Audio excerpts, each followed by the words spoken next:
пане Ірине, чи буде ваша політична партія співпрацювати з опозиційною платформою «За життя»? Конкретно з нею, напевно, ні, тому що вони об'явили про те, що вони йдуть в опозицію до нас, а отже, що називати співпрацею.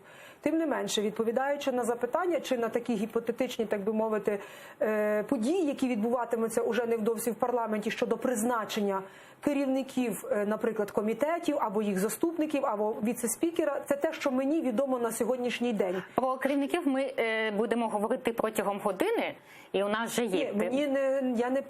Я про саму ідею хочу відповісти, власне, бо тут була, власне, пропозиція щодо того, як би це мало виглядати. Отже, ми готові поділитися комітетом, в тому числі зі свободи слова, як це відбувається в демократичних країнах, опозиції, але тут питання правильне, що і хто буде опозицією, а також комітету з прав людини, нацменшин і з деокупації частини Донбасу і Криму. Це також той комітет, який буде створений, він буде новий, і ми готові, аби його очолила опозиція. А регламент і бюджет?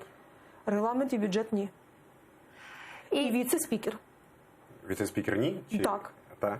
Тобто ви, віце-спікер, будете віддавати опозиції? Так.